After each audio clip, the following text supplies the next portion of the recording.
You are now tuned in to My Skin is My Sin on Blog Talk Radio. From goons to gods, we welcome everyone. We only have one rule, and that's be respectful. You are now tuned in to My Skin is My Sin on Blog Talk Radio. Goons to gods, we welcome everyone. We only have one rule, and that's be respectful. I'll let us next week, man. No doubt, man, and definitely shout out to the family, liberationmindedmedia.net. That is Black Eye Stand, Do the Knowledge Radio, The Rundown with Renee, and My Skin is My Sin. Oh, and don't forget to share the show, man. If you check it out today, or if you check it out next week, or if you check it out in 1,000 years, and if you are that motherfucker that digs this up in 1,000 years, you are the most phenomenal individual to ever walk the galaxy for digging up this greatness and still share our shit, man. Shout out to you. Don't forget to check out the websites, embroshell.com, designsbymonet.com, and myskinismysin.net. What's good, fam? This is Jobs, and you are tuned into My Skin is My Sin. Well, I'm just going live. I'm not even gonna get into all the fancy shit. I'm still breathing. And first and foremost, I just want to, as usual, make sure that people can hear me. So if you happen to check this out, let me know if you can hear me. If you can't, let me know as well. It's been, and yeah, I think you can hear me. What's good, bruh? Shout out to Chris Cleaver, man. This has been, and I'm going to be honest, I didn't know. So really now I got captions. I don't know how to turn those off. If you've been following the show over the years or whatnot, you know we haven't done one in a few weeks. And I went to the hospital. And I had heart surgery. So if you don't know, you've been hiding under a rock. You know, I've tried to share some things. A lot of things I try to keep to myself. Because it was not only that, I ended up losing my mother the same week that I had heart surgery. So it was the absolute worst week of my life. And it's not even close. My mother was my hero. A champion.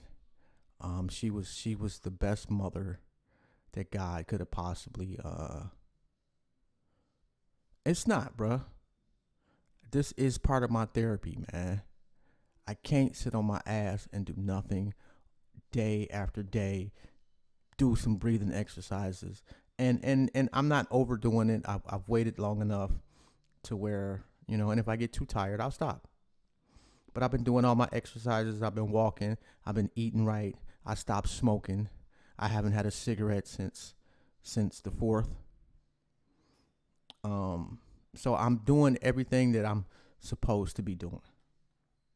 But I'm hurt. And this is part of my therapy. This helps me. But I respect that, man, and I appreciate that.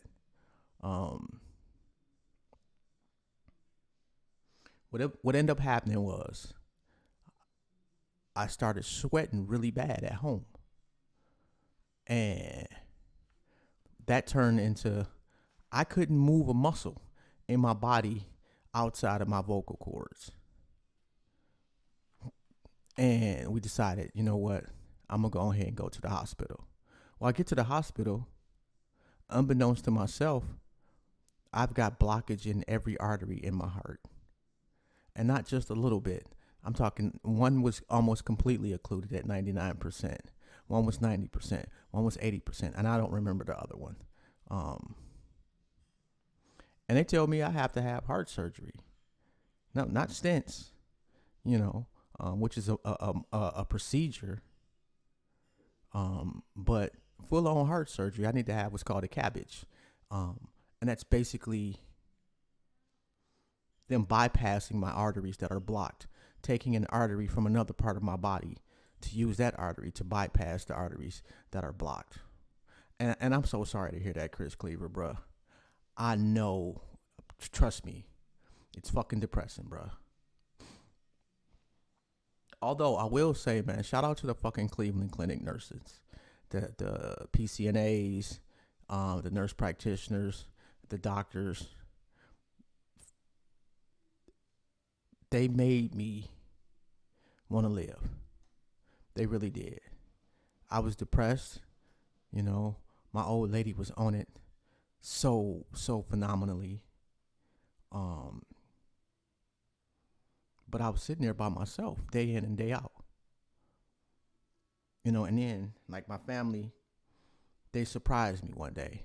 They had arranged for the nurse practitioner to take me downstairs, um, and where they could meet me. They couldn't come in the hospital, but they stood outside in the fucking cold for 20 minutes. And my two youngest daughters, my son-in-law, my grandbaby, one of them, my brother, my old lady, stood out there. They had driven 3 hours to stand outside for 20 minutes to tell me that they love me. I cried like a fucking baby, man. That was one of the most powerful moments I've had in my life. I went from that moment to 2 days later finding out that my mother passed away.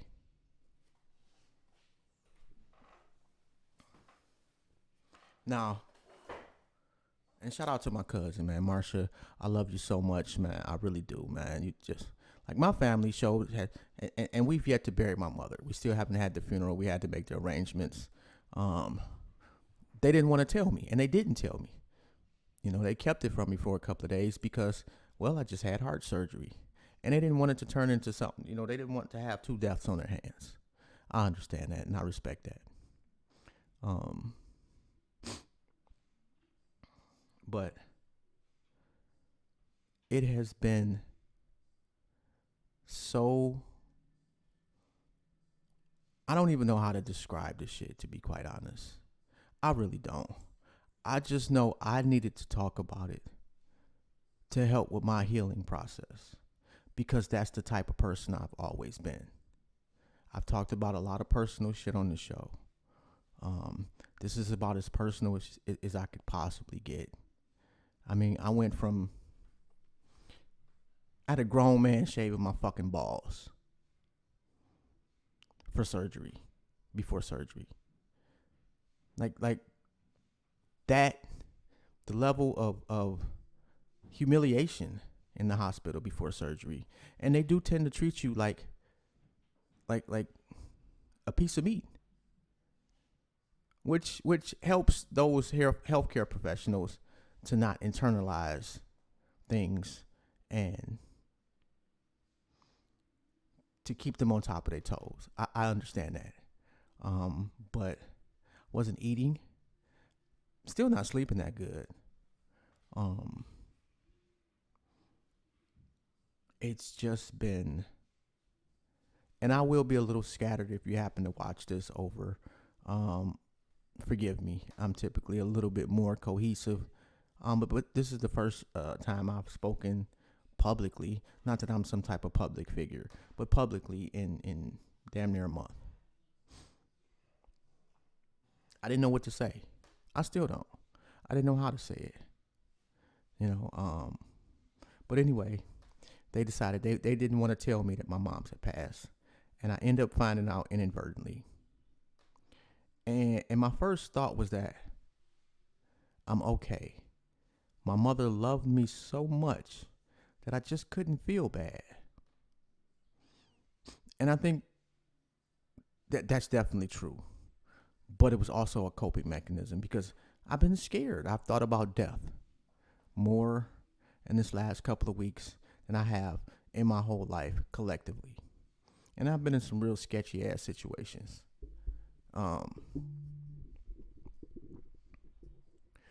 But I didn't want to overdo it. I'm scared to cry. I'm scared to mourn my own mother. And You know, every death brings about an argument, which brings about a good conversation, which brings about a resolution that was needed before the person passed. I had one of those. That helped me so much. And not only because I think we kind of needed to say some things, but I didn't think about my heart for one of the first times since my surgery. Not that I shouldn't think about, my heart, my diet. We've definitely made some changes. Definitely tried to improve on that. My taste buds have been altered significantly. I don't know how. I don't know why. But things that I absolutely loved before, and I haven't, again, I've made some significant changes to everything, But at the same time, I had told myself before I left the hospital, I have to give myself a day. I have to. I have to give myself a day where I can still feel like I have some sense of normalcy. Because my whole fucking life has been thrown upside down. It really has. So I called myself going to eat some Coney Island. Did not enjoy it at all. The chili cheeseburger was absolutely disgusting. Tried this, tried that. Nothing is the same.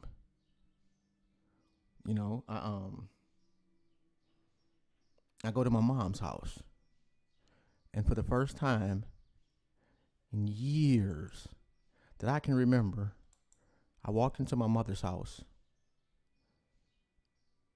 and she was not there at the door to greet me. That is, and will be one of, if not the most painful things in my life.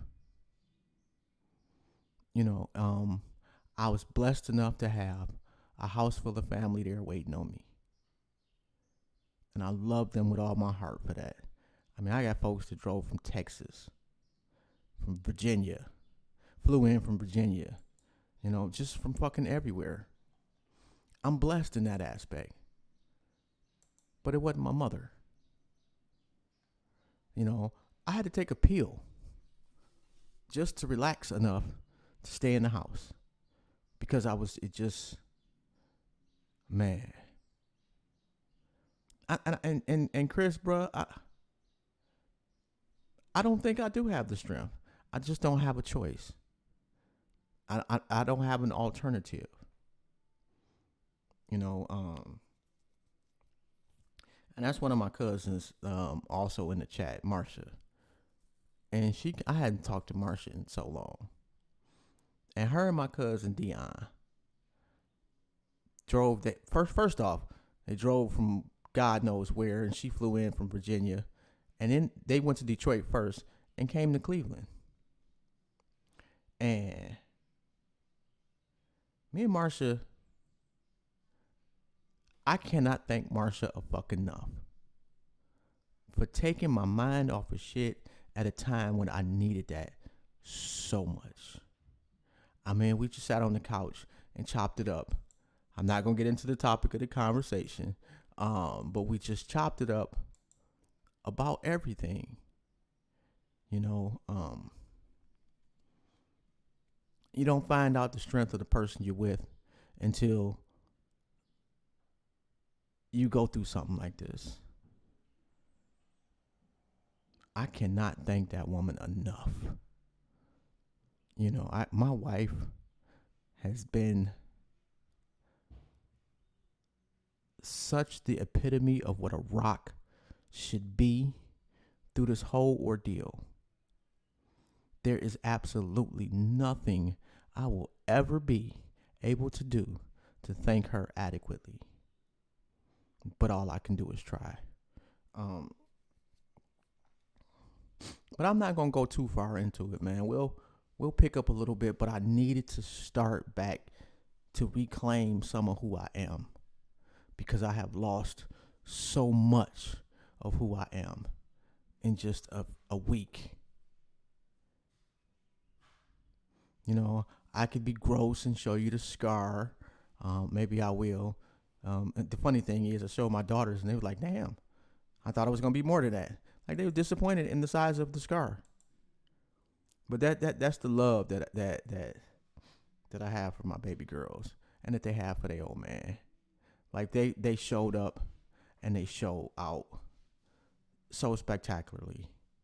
You know, shout out to my brother. You know, I should be dead. To be quite honest, I should not be here. My family should have buried two should be burying two people at side by side, basically, a mother and son. I don't know why God decided to spare me and take my mother. It was definitely not my choice. I would not have chosen it that way. Um, but all I can do is do my best to make sure that was, I don't even know how to say it, you know, I don't fuck it up, you know, so it's just, I just needed to talk just a little bit. So I do apologize if I interrupted your day. And if this was just boring to you, I'm sorry. But I needed this because I've been doing this shit every week for 5 years plus. And to not be able to do this was to not want to do this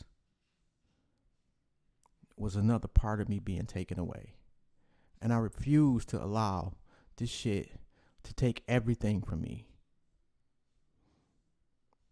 Losing my mother is enough. The surgery was enough. I'm not going to continue to let it take and take and take. That ain't the way I'm cut. That ain't the way I was raised. And my mother would be extremely disappointed if I just quit. Because she didn't raise a quitter. You know, that's one thing my mother did not raise is a quitter. Anyway, shout out to Back Alley TV too, bro. Let me go do some breathing exercises. Let me go do some walking. Get some nutritious in my system.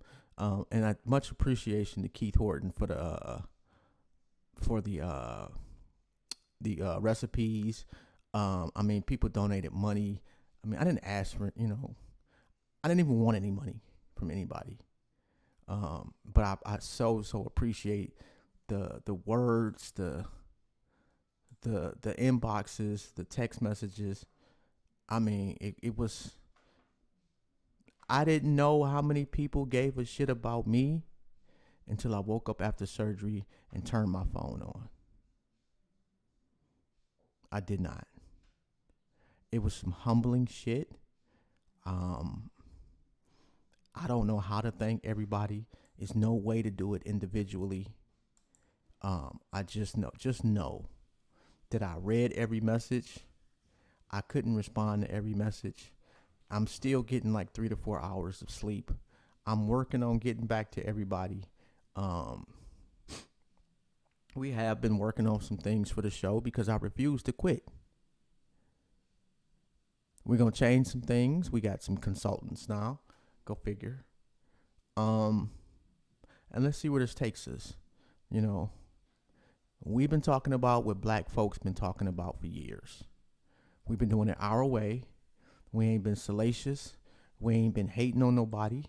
And at some point, that shit's got to click and allow us to be able to do this and sustain ourselves simply by doing this. And there's some people out there that believe in us. So maybe that's why I'm still here. I don't know. When I figure out what the reason is, I'll let y'all know. If you got an idea, let me know. Anyway, on that note, man, I got work to do. I'm out.